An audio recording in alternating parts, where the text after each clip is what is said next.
Hey guys, I'm Tom from HitFilm. Today's effect is inspired by Doctor Strange's vision of the future as seen in Avengers Infinity War. The majority of this tutorial can be done using HitFilm Express and Pro with the addition of Mocha. The Mocha HitFilm pack is now 50% off for the first 20 people to use the link in the description. We're starting off in our composite shot. I'm going to make a duplicate of the footage, Ctrl and D, and rename this Head. Apply Mocha, and in the control panel, launch Mocha UI. Now in Mocha, I'll hold Z to zoom in and spacebar to move around till I have the required area. Then, Ctrl and L to activate the X-Spline tool. Draw around the collar and when comfortable, track. Might need some work in between the in and outs, so stop to adjust. Name this layer Collar Track. When complete, we'll need another layer, and for this, we're just going to make a shape to cover the head motion. There will be no need to track, as we'll tackle this with a key once back in HitFilm. To save our collar track, we'll select the correct layer and go to the Export Tracking Data tab. Ensure that the format is set to Transform Data, and I'm going to save this as collar track. Then save and close. Back in HitFilm, we need to import this data. By going to the Import switch, we'll find Composite Shot. Click this and find our tracking file.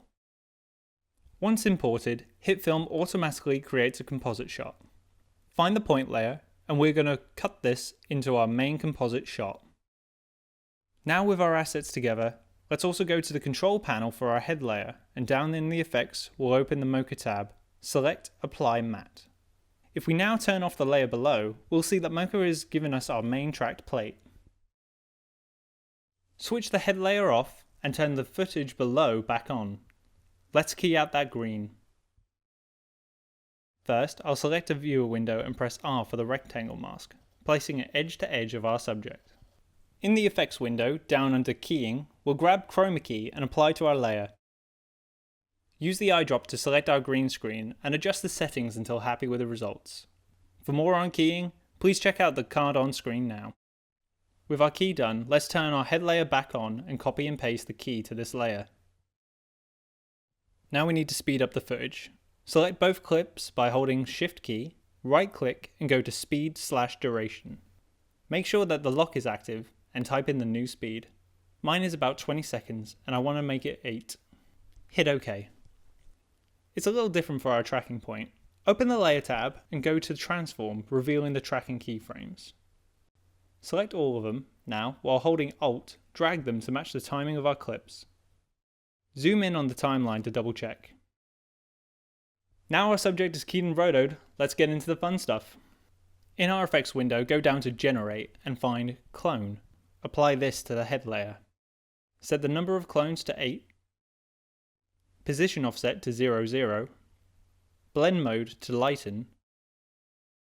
And time offset to -0.08.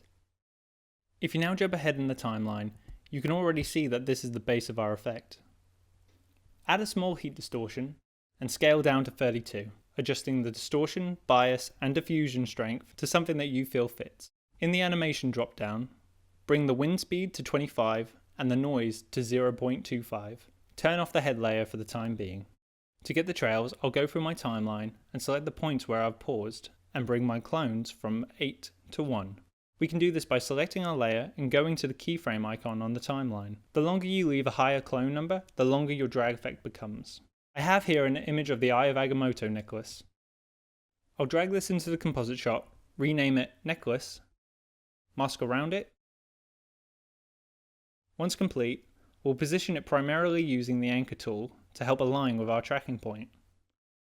Feather and add a curve to help blend into the scene.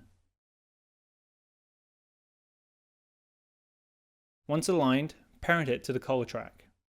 Duplicate the head layer, renaming it Clean Collar, and remove our effects but Mocha and the key. Place this layer over the necklace, but under the original head layer. For the time energy, let's start by right-clicking, going to New Layer, and select the plane. We'll name this Energy. I'll switch it off just so I can see what I'm doing, and mask the area we want by using the freehand mask tool. Turn it back on, feather by 350, but bring expansion to -200. Under Generate, apply Fractal Noise, changing the type to Wisp and the interpolation to Linear. Drop down the Appearance tab and change the color 1 and 2 to shades of green. Keyframe the scale to increase over a period of the shot. Let's add a vortex displacement from the Warp drop-down. Under Center, we'll use our necklace layer and adjust till it fits over. Set the radius to cover our subject. Adjust the depth. For added effect, keyframe the angle at the start and end of our sequence to unwind. Add a glow with the intensity of 1.4. In the layer properties, set the blend to add. For additional detail, I've duplicated this layer, naming it Highlights, and added a curve to bring out the wave lines. To add some detail around the necklace, duplicate our energy layer, renaming it to Eye Glow. Now, in the Warp drop-down of our effects window, apply Polar Warp, and change the range absolute till it circles the necklace. Adjust the center to overlay our necklace. Adjust the start and end radius till it warps around. Parent this to our necklace layer. Wouldn't be a visual effect without a lens flare. Add a new plane and apply light flares. Set the blend mode to add. Center using our necklace layer. I ended up using the preset green circles. Then finally offset the pivot position. Add your background layer, composite, grade, and there you have it.